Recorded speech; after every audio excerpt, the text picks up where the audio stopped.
Crime alert, डरना नहीं मिटाना है।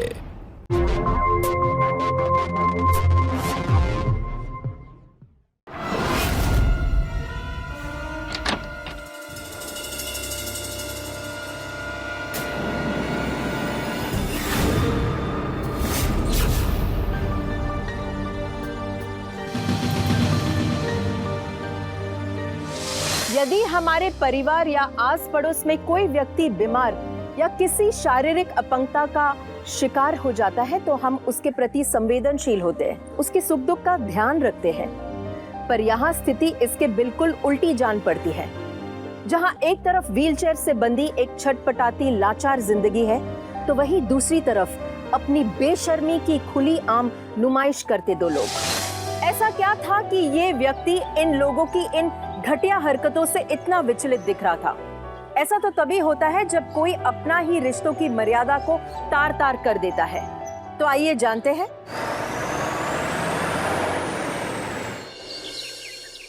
भाभी जी कहीं दिखाई नहीं दे रही हैं। वो ऑफिस से निकल चुकी है, बस घर आती ही होगी। भाई साहब, आपका घर तो बहुत शानदार है। वैसे आप करते क्या है? जी मैं गवर्नमेंट कॉलेज में टीचर था, लेकिन कुछ गलतफहमी की वजह से मुझे डिसमिस कर दिया गया। उसी मामले में पिछले 7 सालों से मैं केस लड़ रहा हूँ। और रही बात इस घर की, तो ये मेरी पत्नी का है, जिसका कपड़ों का इंपोर्ट एक्सपोर्ट का फैमिली बिजनेस है। नमस्ते। नमस्ते। हाउ आर यू जीजा जी? अगर आपकी और दीदी की बात बनती है तो। ये मेरी छोटी बेटी रीतू। बेटा नुपुर को बुलाओ। लड़का लड़की एक दूसरे को देखेंगे तभी तो पसंद करेंगे। जी अभी बुलाती हूँ।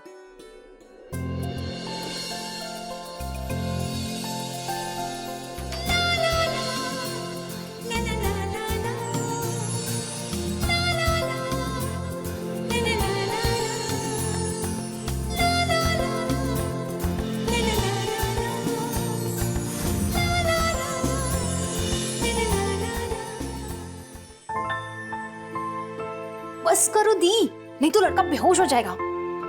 चुप कर बदमाश। वैसे होने वाले जीजा जी तो बड़े हैंडसम है।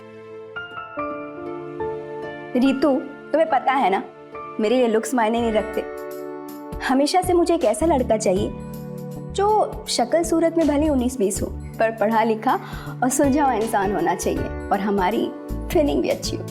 वो सब तो ठीक है दी, पर इसका पता तो ऐसे रूम में बैठ के चलेगा नहीं, तो इसके लिए हमें बाहर जाना पड़ेगा। आपको लड़के से मिलना होगा। चलो सब वेट कर रहे हैं।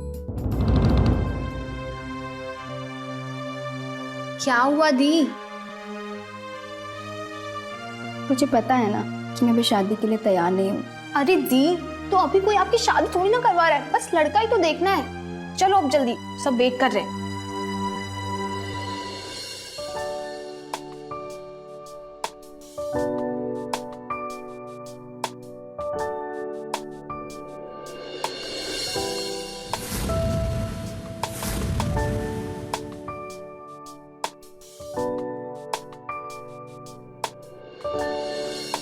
ये मेरी बड़ी बेटी नुपुर है। भाई साहब, ये लड़का लड़की का यूं मिलना आज के जमाने के चोचले। हमारे जमाने में तो माँ बाप जो पसंद करते थे उसके साथ जिंदगी बितानी पड़ती थी। सही है। बेटा तुम्हें कुछ पूछना है तो पूछ लो। वैसे तुम कहाँ तक पढ़ी हो? मैंने बीकॉम किया है। ये कॉलेज में टॉपर है, गोल्ड मेडल भी मिला है इसे।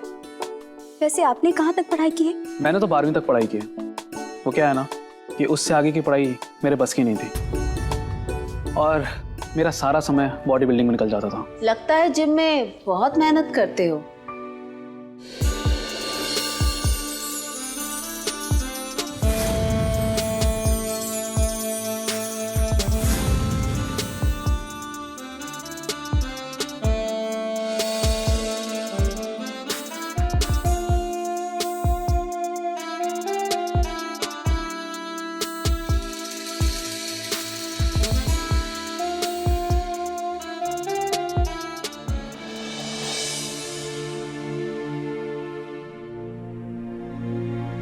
माफ कीजिएगा, मुझे ब्यूटी पार्लर से आते आते थोड़ी देर हो गई।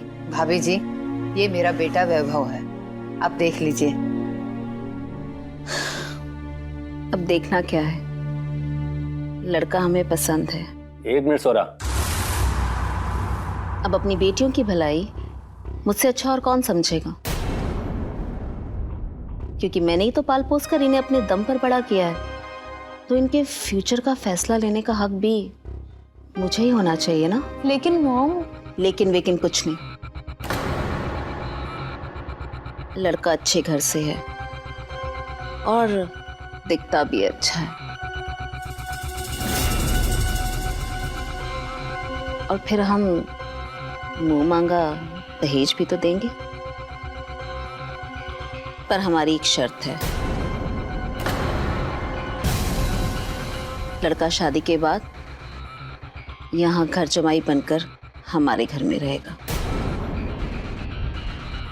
देखिए, आपकी बात तो नेक है, लेकिन वैभव हमारा इकलौता बेटा है। तो क्या हुआ, हमारी भी तो 2 बेटियां हैं, और फिर अगर वैभव घर जमाई बनकर हमारे घर में रहता है तो हमारे घर और कारोबार दोनों की देखभाल कर सकता है, और फिर ये तो हमारे लिए भी अच्छा होगा ना, क्यों वैभव? तो पापा मम्मी जरा 1 मिनट साइड में आएंगे? Excuse me. आप दोनों शांत क्यों बैठे हैं? फटाफट हाँ क्यों नहीं कर देते? इतना बड़ा घर है, इतनी बड़ी प्रॉपर्टी है, सब मेरे नाम हो जाएगी। और तो और ये लोग दहेज देने के लिए भी तैयार हो गए, समझ रहे हैं? और वैसे भी आप तो इसी शहर में रहेंगे ना, मिलने आता रहूंगा। अरे इतनी बड़ी पार्टी है, मालदार, फिर दोबारा नहीं मिलेगी, समझिए? हाँ कर दीजिए। बहन जी, हमें रिश्ता मंजूर है।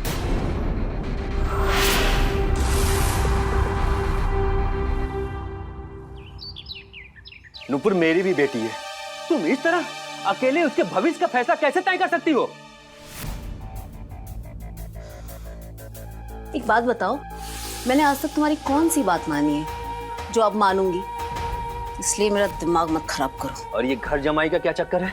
मैं यूं ही अपनी बेटी के जीवन के साथ तुम्हें खेलने नहीं दूंगा। तेरी हिम्मत कैसे हुई मुझ पर आवाज उठाने की? तू है क्या बे? तेरी औकात इस घर में एक नौकर की भी नहीं है, और तू मुझसे सवाल जवाब कर रहा है?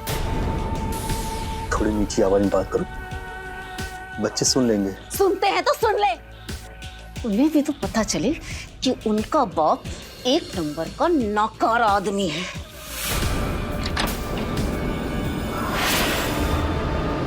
माँ रुकिए,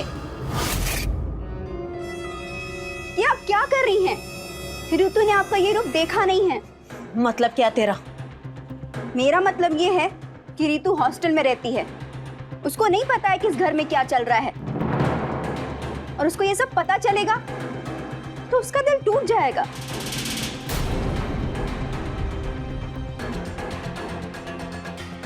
नुपुर, तू मेरी एक बात कान खोलकर सुन ले, शादी तेरी उसी लड़के से होगी, और अगर तूने इस आदमी के बहकावे में आकर जरा सी भी ना नुकुर की तो अच्छा नहीं होगा, समझी?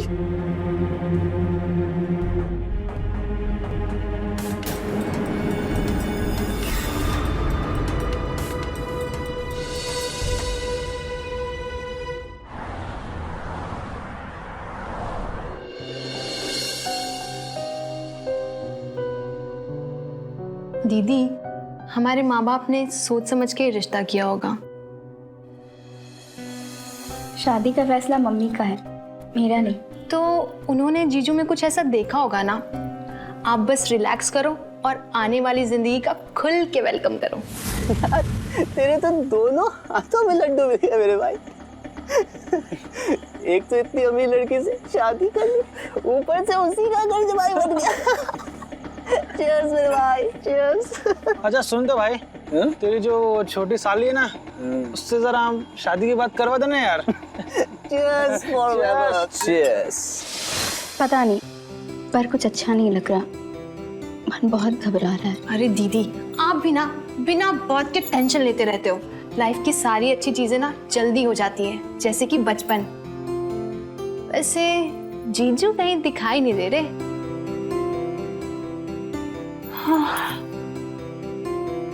वैसे तुम्हें हॉस्टल में जल्दी सोने की आदत है ना, तो जाओ आराम करो। पक्का? हाँ बाबा पक्का, ये मेरा ही घर है। ठीक है, बाय। और आज के लिए ऑल द बेस्ट।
सासू माँ?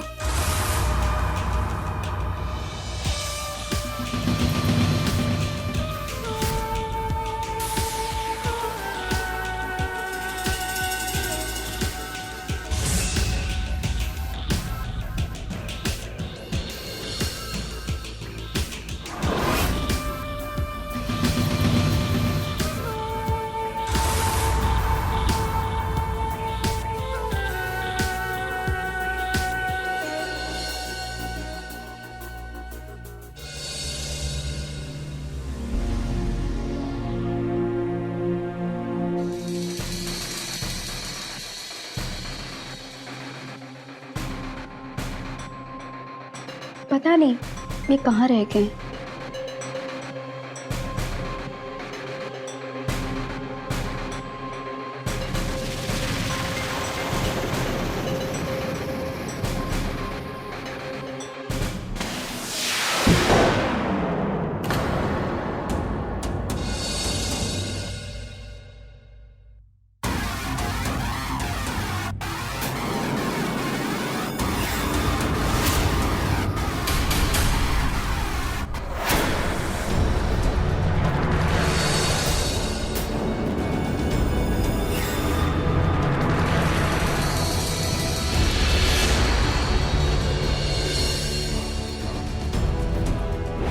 लड़का हमें पसंद है। लड़का शादी के बाद यहाँ घर जमाई बनकर हमारे घर में रहेगा।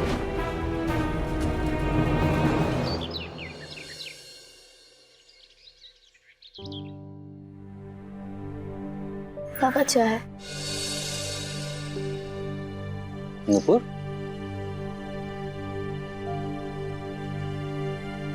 सब ठीक है ना बेटा? क्या हुआ? कल रात कुछ ऐसा हुआ कि मेरा मन मानने को तैयार ही नहीं है कि वो सच था। अभी भी ऐसा लग रहा है कि वो एक बुरा सपना था। सौरव को किसी के साथ देखा क्या? मेरे पति के साथ।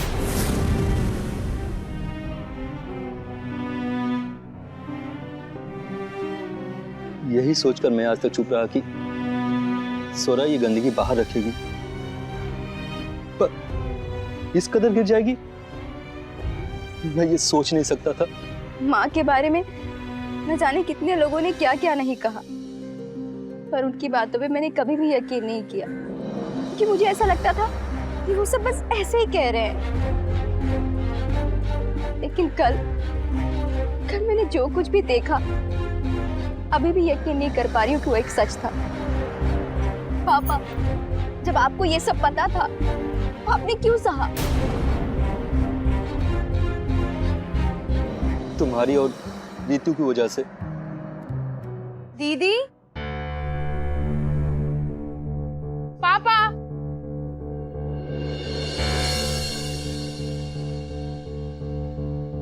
सब ठीक तो है ना? अरे हाँ, वो तो बस ऐसे ही। बेटा, कल मेरी बेटी दूसरे की घर की अमानत हो गई, वही सोचकर थोड़ा जज्बाती हो गया था और ये भी रो पड़ी। So cute. वैसे आप लोग जज्बाती होने के अलावा भूखे भी होंगे, तो जल्दी चलिए, नाश्ता रेडी है और पापा मेरी 10 बजे की ट्रेन है। तुम इतने जल्दी जा रहे हो? हाँ दी, वो हाफ ईयरली एग्जाम सर पे है और पापा आपको मुझे स्टेशन ड्रॉप करना है। जल्दी नाश्ता कर लो, मुझे पैकिंग भी करनी है। ठीक है, ठीक है। चल।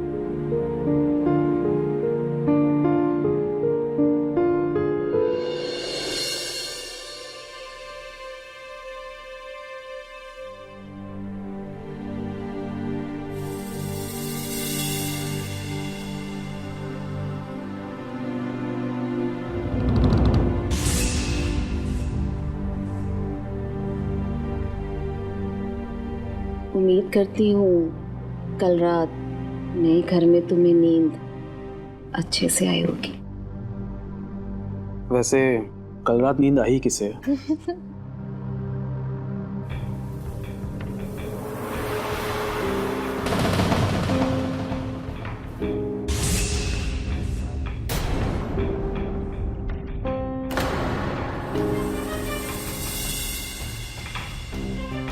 अरे दीदी, आप भी तो नाश्ता करो।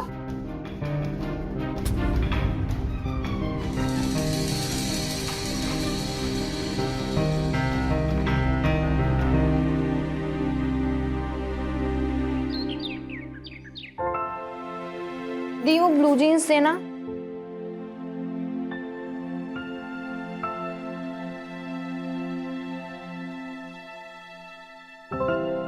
दी, क्या बात है?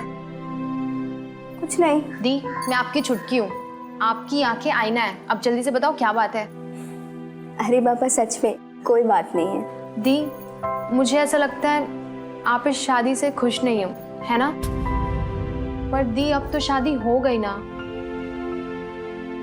तुमने सही कहा, अब तो शादी हो चुकी है, शायद बहुत देर भी हो गई है।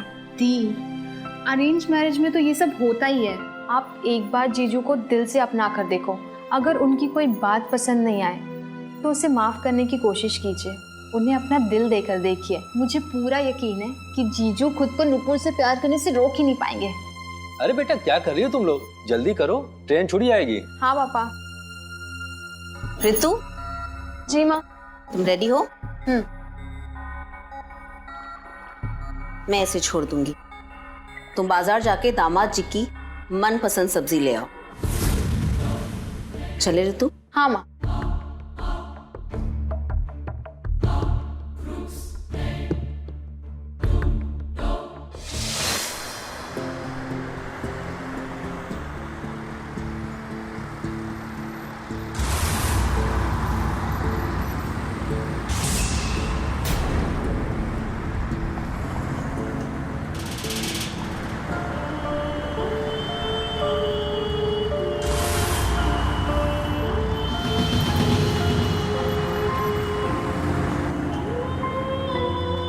मंगत, गाड़ी रोको। क्या हुआ? वो बेटा, मेरी बहुत इंपॉर्टेंट मीटिंग थी, मेरे दिमाग से उतर गया। तुम एक काम करो, तुम गाड़ी लेके स्टेशन चली जाओ। हाँ, मैं रिक्शा ले लेती हूँ। Okay okay mom. बाय बेटा, टेक केयर।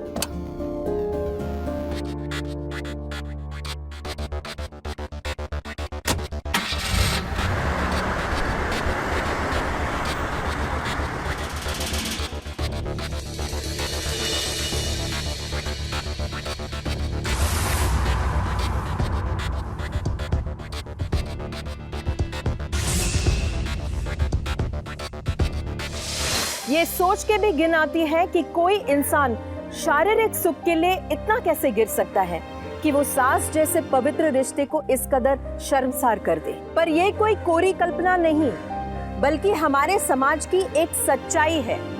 हमारे बीच आज भी ऐसे अनेकों लोग हैं जो शारीरिक सुख प्राप्त करने या कहे कि अपनी घिनौनी इच्छाओं को पूरा करने के लिए नैतिकता की कोई भी सीमा पार करने में नहीं हिचकिचाते।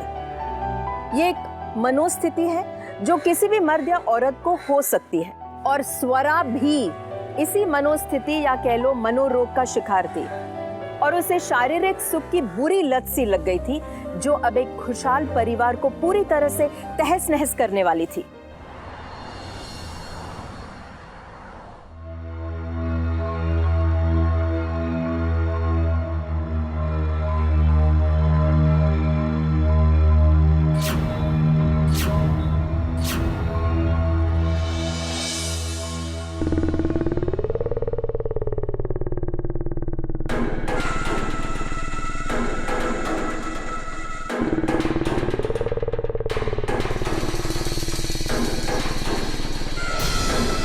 तुम्हें समझ में नहीं आता कि अभी मेरा मूड नहीं है।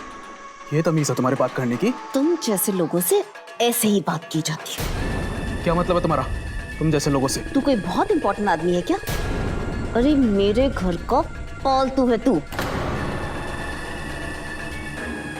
Just get out.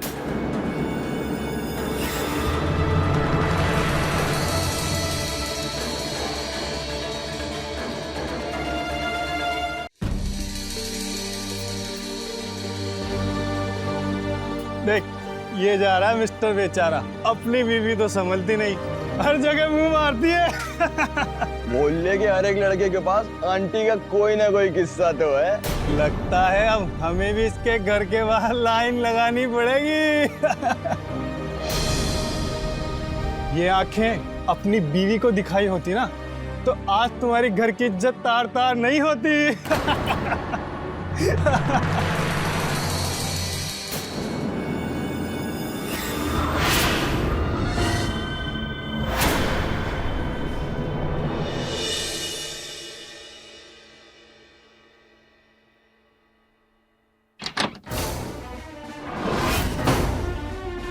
अरे आज आप जल्दी आ गए, मैं आपके लिए पानी लेकर आती हूँ।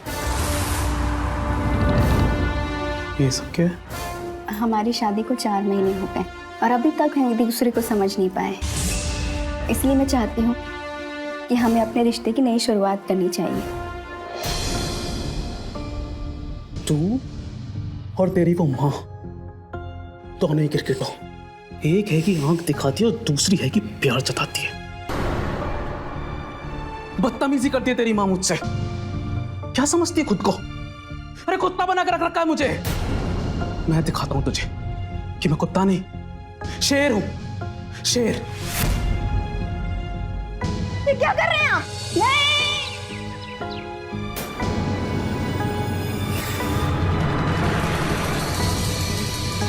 नुपुर, नुपुर बेटा, नुपुर।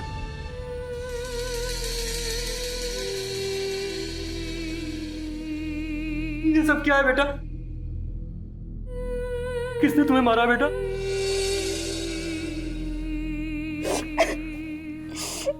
वैभव ने। वैभव?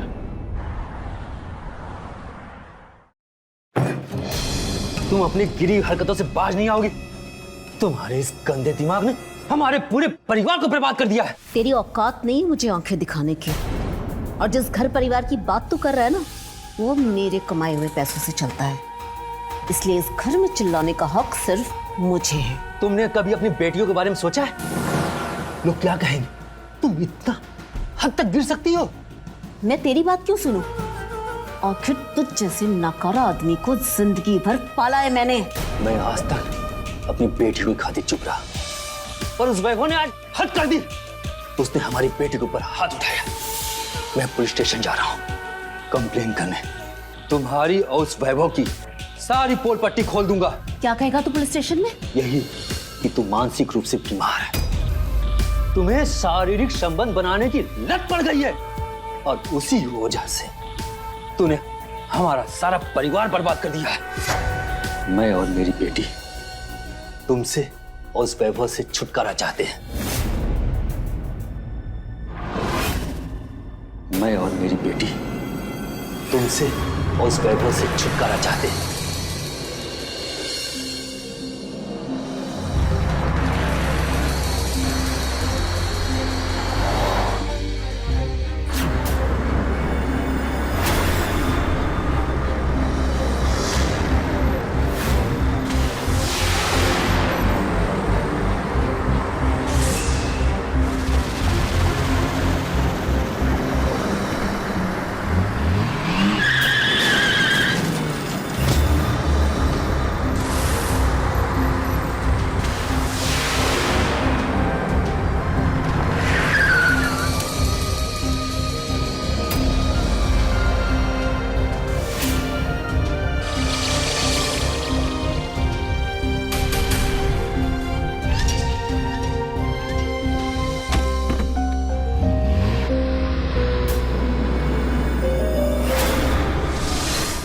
अपनी घटिया सोच और उससे उपजने वाले कुकर्मों को छुपाने के लिए स्वरा ने एक बेहद संगीन जुर्म को अंजाम दे दिया था और अब वो एक अपराधी भी हो गई थी।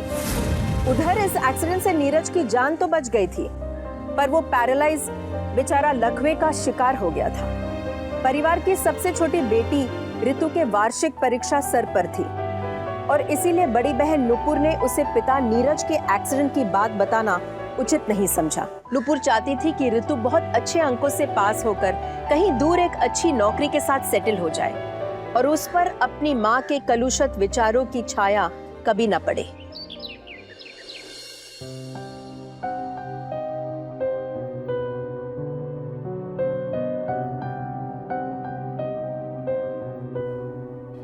ऋतु के एग्जाम्स खत्म होने वाले हैं और वो जल्दी घर वापस आएगी।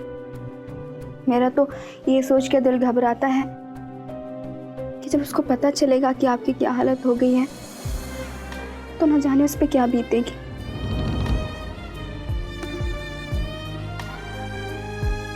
पापा, अब मैं आपका हाथ सीधा करने की कोशिश करूंगी, आप भी ना थोड़ा ताकत लगाइएगा।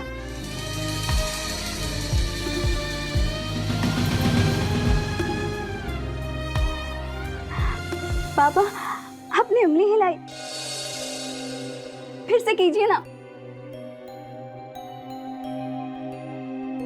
पापा, आपकी मेहनत रंगदारी है और ये तो अभी शुरुआत है, आप फिर से पहले जैसे चलने फिरने लगेंगे।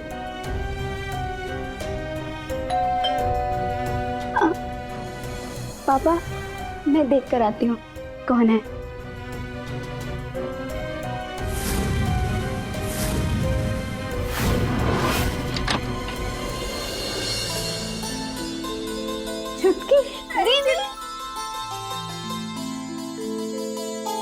अचानक से कैसे प्लान बना लिया? पापा कहाँ है? मैं तो पापा को ही सरप्राइज देने आई थी। इतने दिनों से बात तक नहीं किया। नाराज है क्या? पापा? पापा?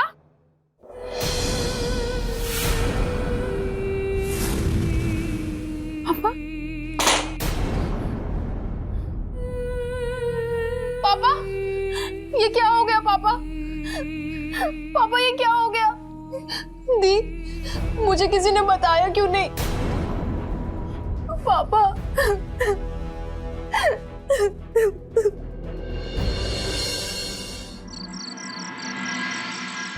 मैं आप सब लोगों से बहुत ज्यादा नाराज हूँ।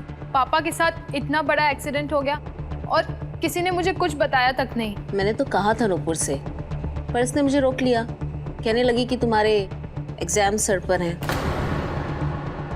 वैसे तुम्हारा एग्जाम कैसा रहा?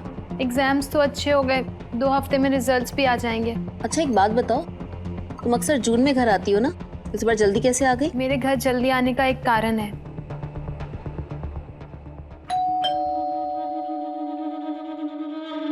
एक मिनट, मैं अभी आई। किधर जा रही है लड़की?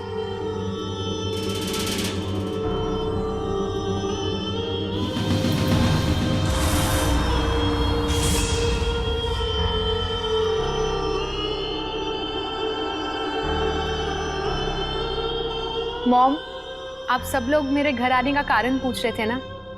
ये है मेरे घर आने का कारण।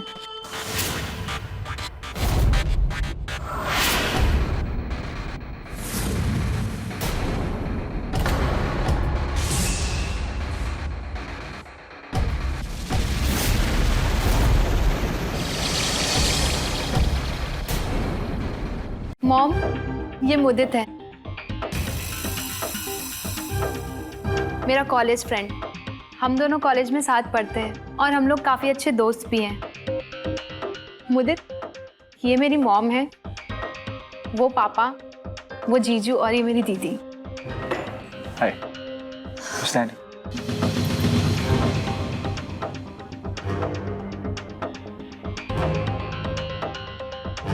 वैसे दोस्त का मतलब तो मैं भी समझती हूँ।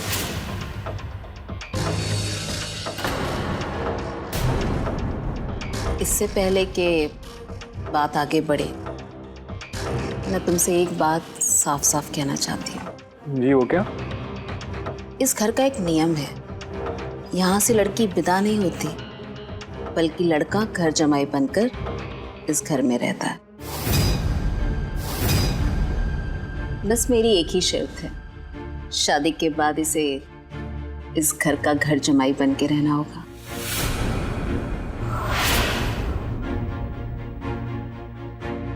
सॉरी आंटी, मेरे पेरेंट्स अलाउ नहीं करेंगे। अरे भाई, तो हम कौन सा तुम्हें तुम्हारे माँ बाप से चुरा लेंगे। जब भी तुम्हारा मन करे अपने माँ बाप से जाकर मिल लेना। वैसे एक बात तो तय है, एक बार इस घर में रहने के बाद तुम्हारा खुद यहाँ से जाने को मन नहीं करेगा। मैं अपनी बहन को मम्मी की जान में गिरने नहीं दूंगी। इससे पहले कि मम्मी रितु की जिंदगी मेरी तरह बर्बाद कर दे, मुझे रितु को सच बताना होगा। रितु, जरा बाहर आना, मुझे तुमसे कुछ बात करनी है।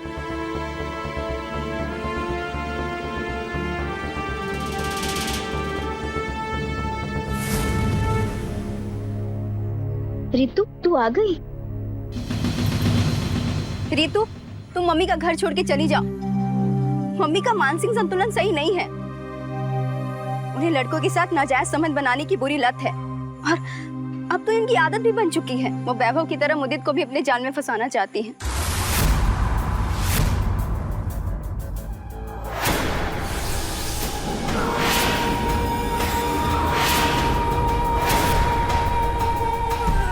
माँ, मुझ पर उंगली उठाने की तुम्हारी हिम्मत कैसे हुई? मेरे बारे में इतनी घटिया सोच? तुम्हें क्या लगता है कि मुझे तुम्हारे बारे में कुछ भी नहीं पता? मैं आपके बारे में सब कुछ जानती हूँ, और मुझे लगा कि आपने मेरी जिंदगी तो बर्बाद कर ही दी है, पर मैंने ये कभी नहीं सोचा था कि आप रितु की जिंदगी में बर्बाद करने के लिए तैयार हो जाएंगी। नुपुर, मेरी बात सुनो। नहीं, मैं जा रही हूँ तुम्हारा उसको सच बताने।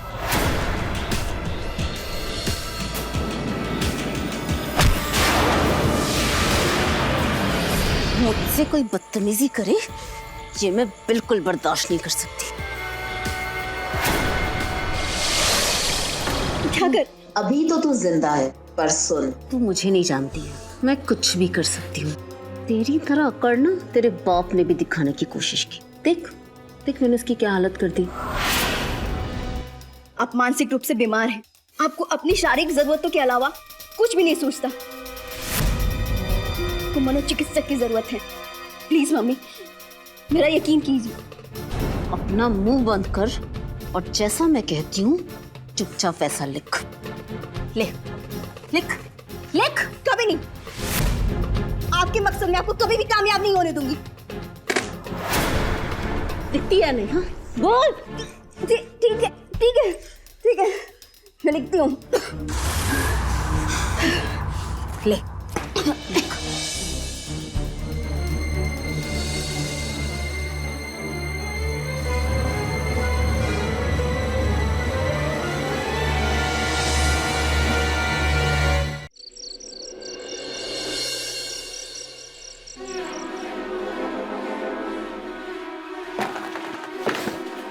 कहाँ गायब थी आधी रात तक?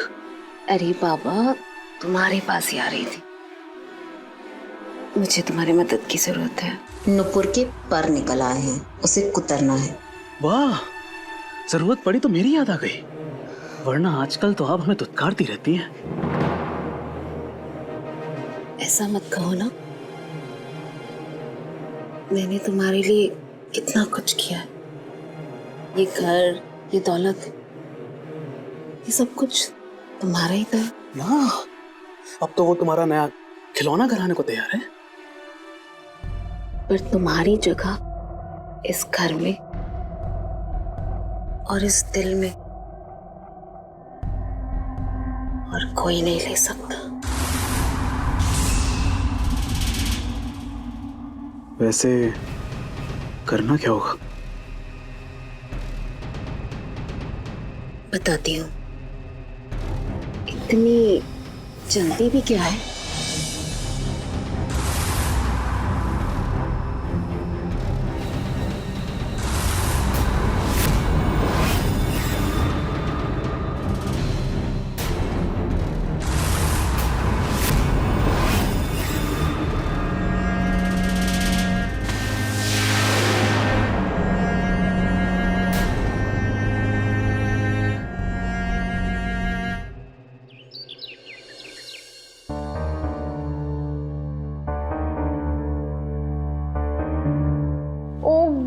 गॉड, फिर से देर हो गई। दीदी बहुत गुस्सा करेंगी।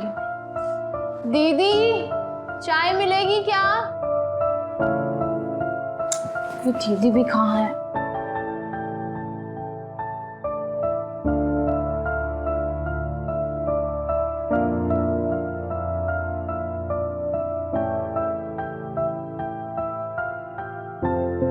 दीदी,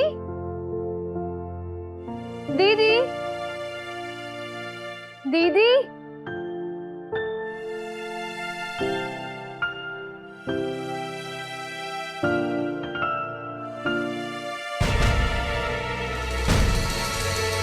क्या? दीदी, पापा,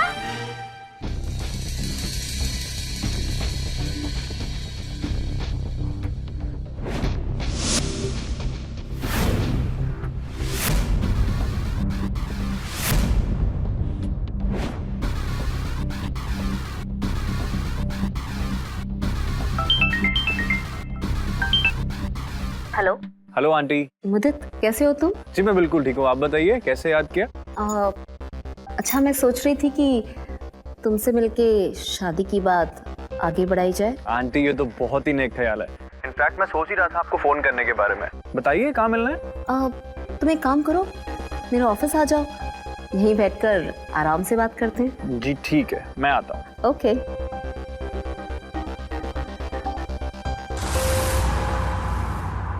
पापा, पापा, पापा, दीदी घर छोड़कर चली गई है। ये लेटर मुझे बाहर मिला। पापा, दीदी ऐसे अचानक से कहाँ जा सकती है? पापा, आप ठीक तो हो ना पापा? Hello aunty. ओह मुदित, जी आओ ना, बैठ। जी थैंक यू आंटी। देखो, मुझे आंटी मत बुलाया करो। जी मुझे मेरे नाम से बुलाओ ना। अगर हम दोस्त बन जाएं तो अच्छा नहीं होगा? जी आंटी, मेरा मतलब है स्वरा जी।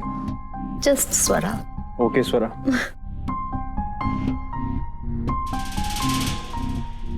का ऑफिस बहुत अच्छा है। बस तुम्हारा ये समझो।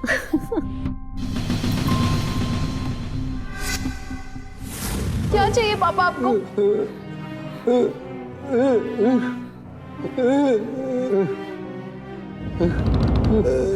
पापा, आपको फोन चाहिए?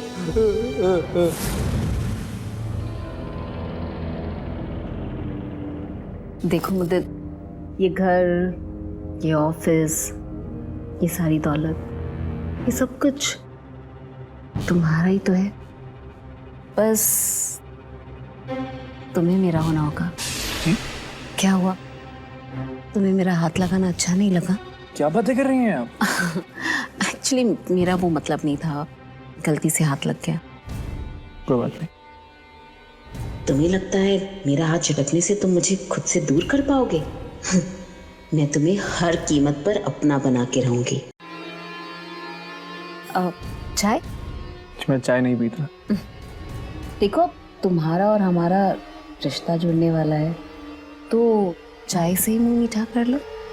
ऐसी बात है तो ठीक है। गुड।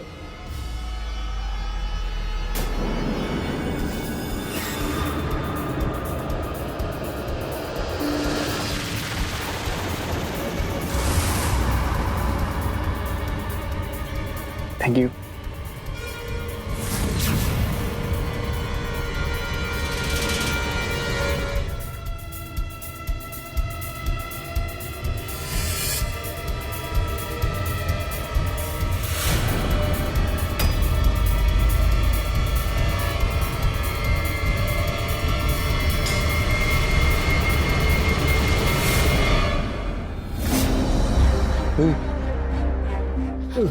आप किसी को कॉल करना चाहते हो? नहीं, आप कुछ कहना चाहते हो? ये लीजिए पापा, टाइप कीजिए।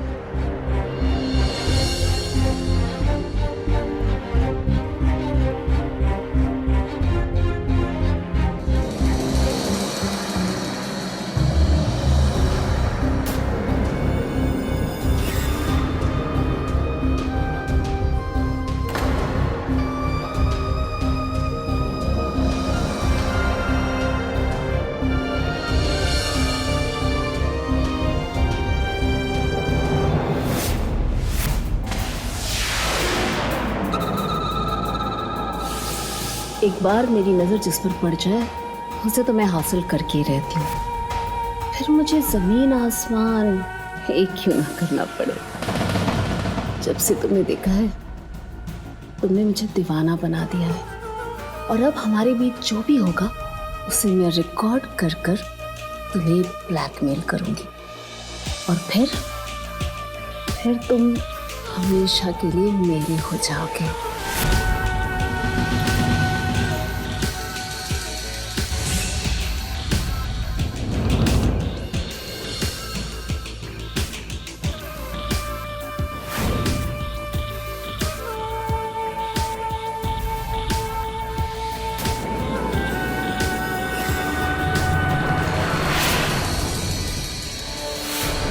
ये क्या बदतमीजी है? आप लोग बिना इजाजत अंदर कैसे आ गए? हमें इस जगह के बारे में कंप्लेन मिली है, गिरफ्तार करो उसे। एक मिनट, मैं एक इज्जतदार घर की औरत हूँ, अगर मुझे किसी ने हाथ भी लगाया ना तो मैं एक एक को देख लूंगी। मैडम, आप हमें हमारा काम करने से नहीं रोक सकती। इस जगह की तलाशी के लिए सर्च वारंट है हमारे पास। चलो इस ऑफिस की तलाशी लो। अरे ये क्या कर रहे हैं आप? रोकिए उन्हें।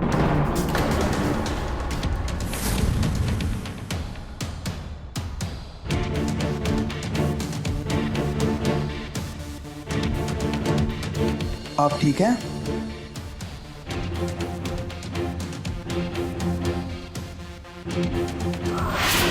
ओए, पकड़ो उसे।